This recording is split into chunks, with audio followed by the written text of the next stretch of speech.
The notification sound came again. I looked down at my phone and sighed. Fourth bank transfer in less than an hour. Outside my hotel window, people were swimming, taking photographs, laughing with their families. Inside my room, I was calculating which bill I could postpone so somebody else's emergency could be solved. The trip was supposed to be my vacation. 3 days away from work, 3 days away from stress, 3 days to rest. Instead, I was sitting on the edge of a hotel bed hundreds of kilometers from home, sending money to relatives one after another. School fees, medication, rent, transport, an emergency I barely understood. My phone vibrated again.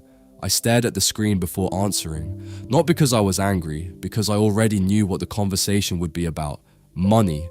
When the call ended, I placed the phone face down on the bed and stared at the ceiling. That was the moment something occurred to me. I had escaped my office, I had escaped my boss, I had escaped my daily routine, but I had not escaped responsibility. And for people like me, responsibility never takes holidays. My name is Charles. I am the first son in a family of 7. If you come from a Nigerian family, you probably understand what those words mean before I explain them. Before I earned my first salary, people saw me as a son. After I earned my first salary, many people started seeing me as a solution. The strange thing is that nobody plans for it to happen. It happens gradually, one request at a time, one emergency at a time, one sacrifice at a time, until one day you realize half your life is spent carrying burdens that were never originally yours. Growing up, our family struggled. Not the kind of struggle that attracts sympathy from strangers, the ordinary kind. The kind millions of families experience quietly. My father worked constantly. My mother somehow worked even harder. Yet there never seemed to be enough.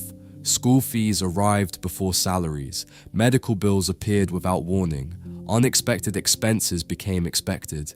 As children, we learned not to ask for too much. We learned how to manage disappointment. We learned that survival itself was sometimes an achievement. Because I was the oldest child, people attached their hopes to me early. Teachers did it, neighbors did it, relatives did it, even my parents did it. I lost count of how many times adults pointed at me and said the same thing. This one will change the family's story. Back then it felt encouraging. Years later, I understood it differently. It was pressure, wearing the clothes of a compliment. I carried that pressure everywhere. While other students relaxed, I worried.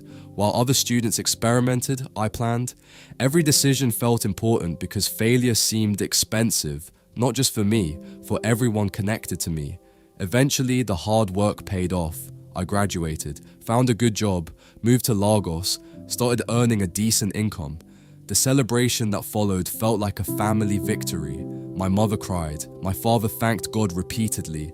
Relatives called from different states. Neighbors congratulated my parents. People behaved as though we had crossed the finish line. Nobody realized the race was only beginning. A few weeks after receiving my first salary, my younger sister called. Her voice sounded different, careful, embarrassed. "Charles, registration closes on Friday." I already knew where the conversation was heading. "How much do you need?" she told me. I opened my banking app. My own rent was due the following week. For several seconds, I simply stared at the screen. Then I transferred the money. The relief in her voice made the sacrifice feel worthwhile. I slept well that night.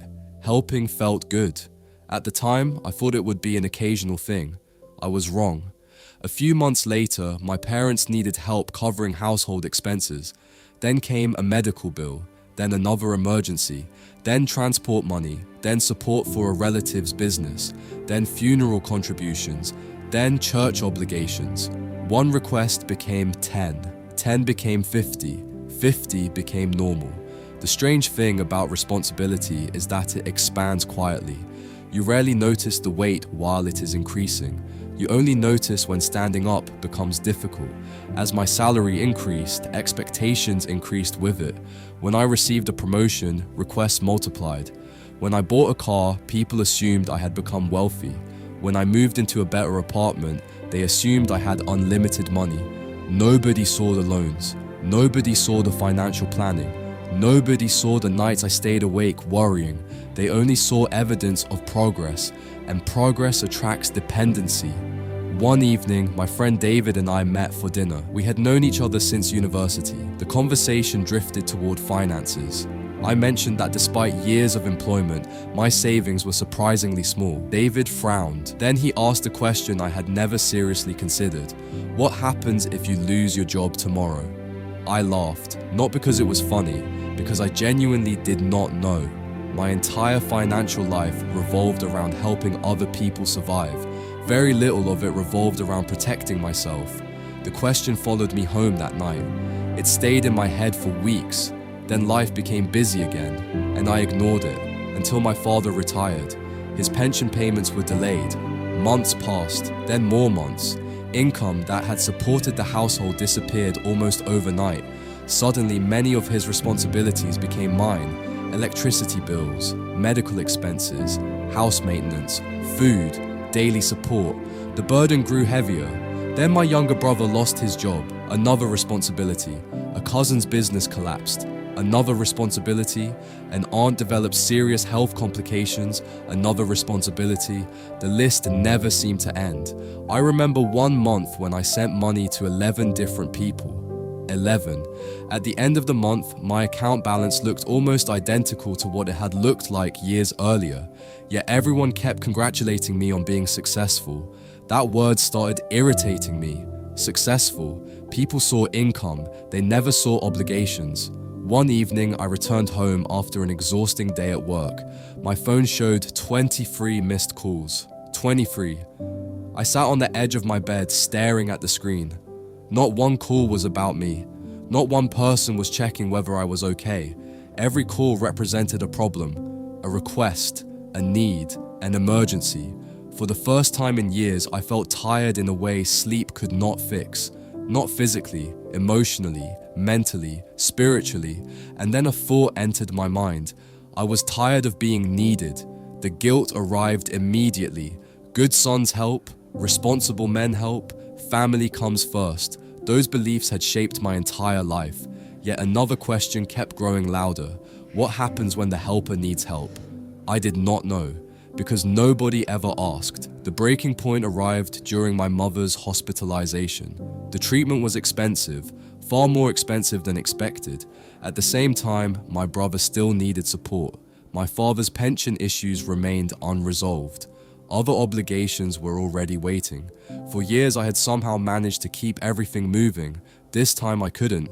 I simply ran out of money. I still remember standing at the hospital payment desk. The cashier pushed the estimate toward me.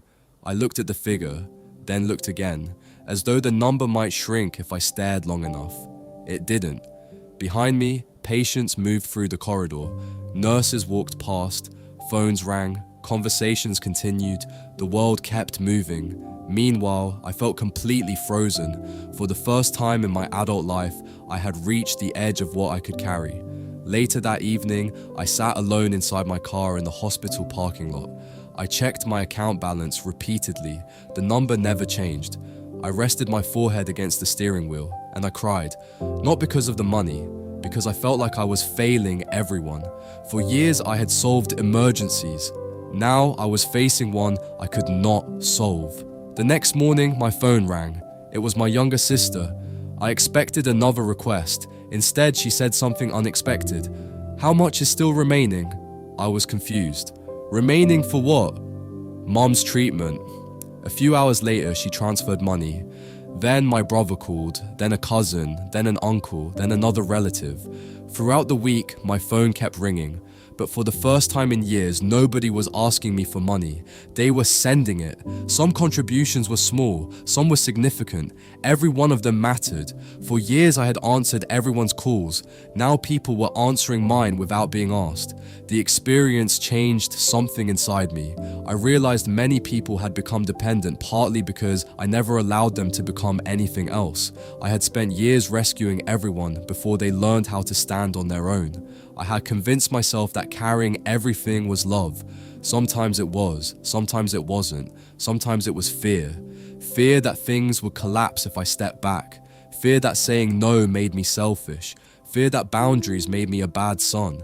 After my mother recovered, I started making changes. Small changes at first, then bigger ones. I still helped, but not automatically.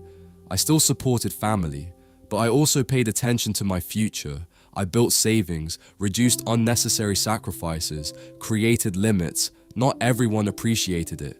One afternoon, an uncle called asking for financial support. I explained that I couldn't help immediately. The silence on the other end lasted several seconds. Then he sighed. "You've changed." The statement hurt more than I expected, because part of me agreed. I had changed. But another part of me knew the truth. The old version of me was slowly breaking. The new version was learning how to survive. Exhaustion has a way of forcing growth. Today I still carry many responsibilities. My parents still need support. Family emergencies still happen. Unexpected challenges still appear. Life has not become easier, but my understanding has changed. I no longer believe being a breadwinner means becoming a sacrifice. I no longer believe helping others requires destroying yourself. And I no longer measure my value by how much suffering I can endure.